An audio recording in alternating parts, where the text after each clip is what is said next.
Hi, welcome to Quid Pros Quo. I'm Zac. And I'm Rin. And today we are talking about how to query. Over the course of the Writing Fundamentals series, we've talked about the lots of portions of the writing process. We've talked about the actual act of planning your writing itself, managing the writing process for you, and now we are getting into talking about publishing. So, Rin, what is a query? A query. So it's a letter asking an agent to represent you. It usually has a short pitch, your word count, your comp titles, and we'll go over comp titles in a sec, and a 2 to 3 paragraph synopsis of your book. You have a short biography at the end of your query, and you include any writing credentials if you have any.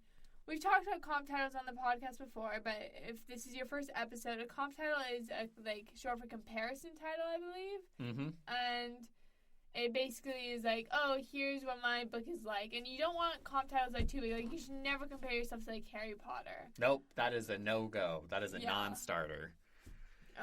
Which makes my magical school project much harder. I don't have any comp titles for that, I just realized.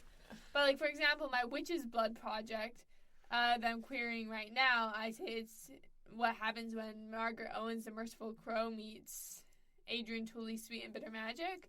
And those are both, witches and, blood magic. And, that's, what my book is. So, comp titles should be relevant to your book. And you need 2 of them, generally. Yes. Another rule to think about when you're looking for comp titles is that you're looking for things that have been published within the last 3-ish years. I've read varying year counts where it's it should be in the last year. No, in the last 3 years. In the last 5 years.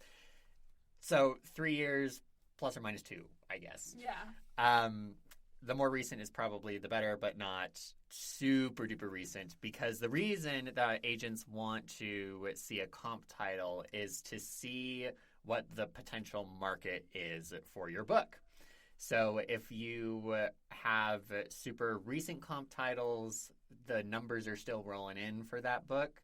So it's not as helpful as something that's been around for 3 to 5 years, where you actually have the data and it's not so old that it is no longer relevant, quote unquote. Absolutely.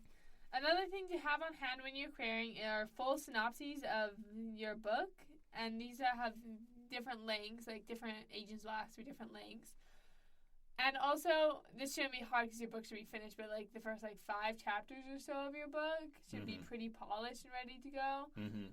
And these are just additional things agents will ask for you. They'll say a query letter and then give me your first chapter, your first 3 chapters, your first 5 chapters, or 50 pages, whichever one is more or less. And again, agent specific. But for the synopses, I've heard general rules of 300 words to a full page to 10 pages and everywhere in between. Mm-hmm. So there's a lot of variation as far as what the entire query looks like. And the way that you find out what you're supposed to do for the query is by looking at the specific agent, where every agent is going to have a different style and a different request as far as what the query package looks like for them. Yes, exactly. So let's move into how to find and research agents. We both use Query Tracker, and I use Manuscript Wishlist. I don't know if you started using I've used Manuscript Wishlist. Okay, perfect. Query Tracker is really cool. You just put in your genre. I haven't used Query Tracker in months. I can't remember what you do. And then you redesigned it. Have you seen? I have not. But when I used it, you would put in your genre, and then there were, depending on if you were a premium user versus a non-premium user, being a premium user is not expensive. It's $25 per year. It's super cheap. Then you can go in and you can sort by I just want U.S. agents, or I just want UK agents, or I think Canada's in there as well. Yeah. You can create lists of agents that you don't want to submit to or that are not appropriate for this project. There are lots of ways that you can customize Query Tracker, and then Query Tracker it logs all of your queries. So as long as if you get a yes, then you can go into Query Tracker, say yes, and then you have the list of all the other people that you've queried with, and you can go and let them know, hey, this has been accepted by such and such a person. Yes, and that's one benefit of Query Tracker over Manuscript Wishlist. Because if you do only Manuscript Wishlist, you'll have to keep track with the spreadsheet, which I recommend doing anyways. Backups are important. Backups are so important. because you don't want something to get lost and it's just a mess.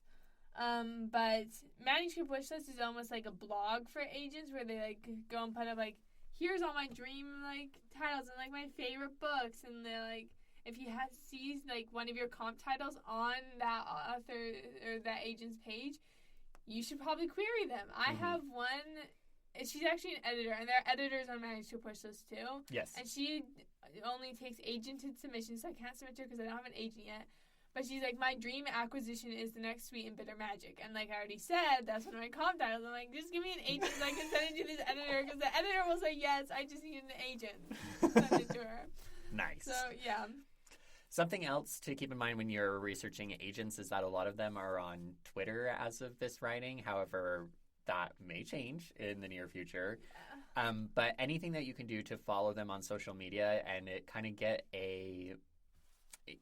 first of all, it lets you see what they're up to, and it can also let you know kind of what their character is. I know that when I've been going through and researching agents, there have been some agents where I've been like, this is not going to, like, our personalities are too different, our values are too different, so I'm just not even going to bother. And that's something that's important, because I would not want to be in the position where I'm working with somebody who I really don't get along with on something like a book, where there is a lot of work to do on it. And I mean, the entire process of publishing traditionally takes like 2 to 3 years. So this is like a long-term thing. Yeah. I just realized we don't have this in the show notes, but we should talk a little bit about what an agent does for you. Yes. So an agent is someone who represents your book to editors and publishers, and editors like represent publishing houses. Yes. You should never pay an agent. Like, they get a cut of, like, your sale, to my understanding, but you should never be, like, paying an agent. And, like Zach says, like, they should be someone you get along with because it's a long-term relationship.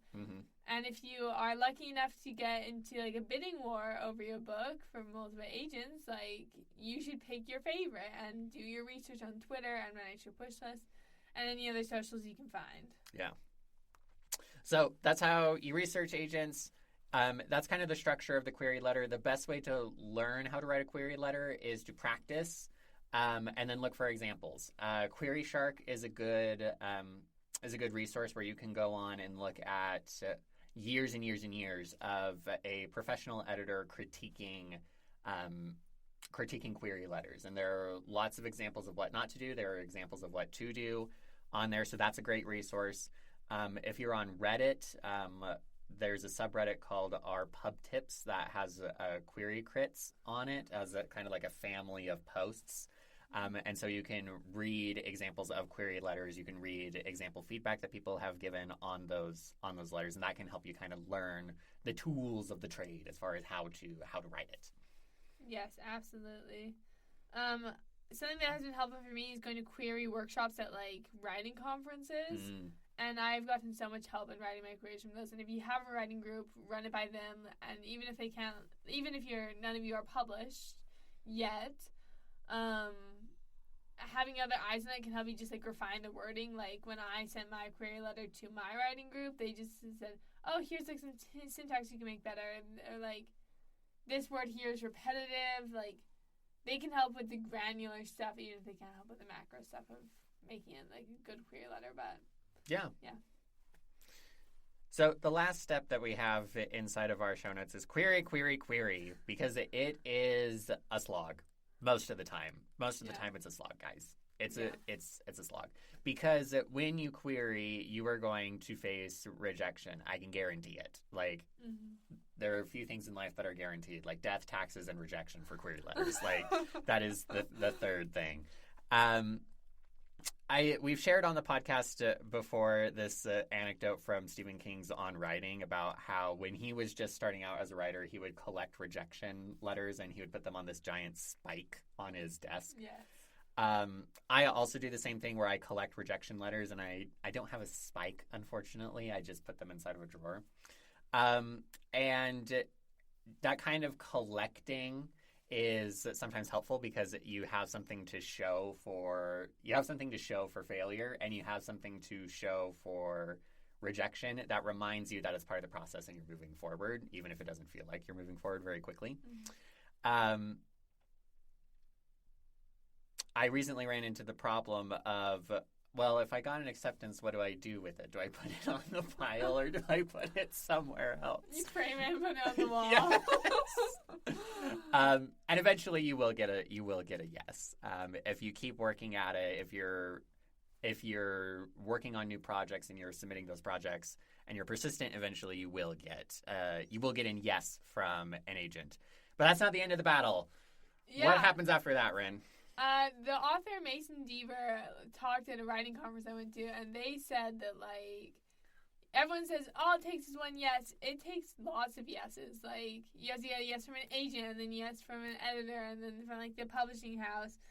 And then, like, a smaller yes, like, cover artists, and, like, one thing that I learned, and that I'm very grateful that I won't have to do when I finally get traditionally published, is do covers. Yep. Because authors are notoriously bad in the industry for having, like, bad cover ideas. And this is often how you can tell an indie book from a trad book. Yes. Is the cover is not up to par and not, like, what you would see, like, you know, on the shelf at Barnes & Noble. Yep. And as a side tangent on covers, like, they're movie posters for your book. Like, if you look at, like, an Avengers movie poster or, like, the Frozen movie poster, I don't know why those are the two coming to mind, but you never see them, like, stand like that in the scene. Like, they're not all doing the Charlie's Angels pose. Like, yep. It's just, like, it makes it look cool and, like, you want to read it. And if it doesn't matter if your character is left-handed and they're holding the sword in their right hand, like, it doesn't matter. It's a movie poster for your book. I love that.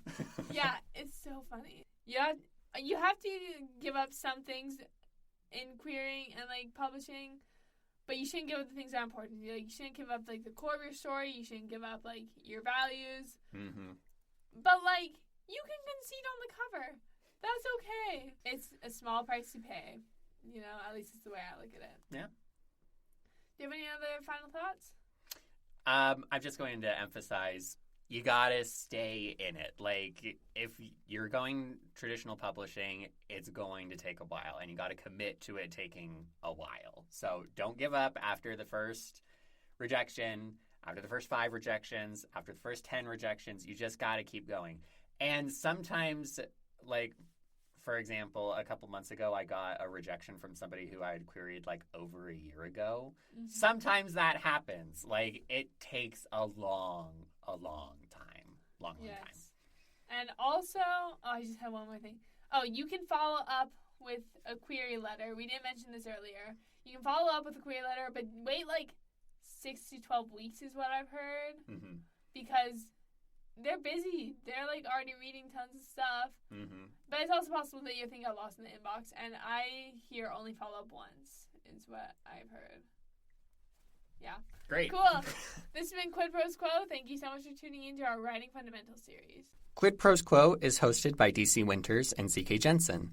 If you like this episode, be sure to leave us a rating. And if you'd like to contact us, you can email us at quidprosquo@gmail.com. For more episodes, check us out on Spotify, Apple Podcasts, or wherever else you get your podcasts.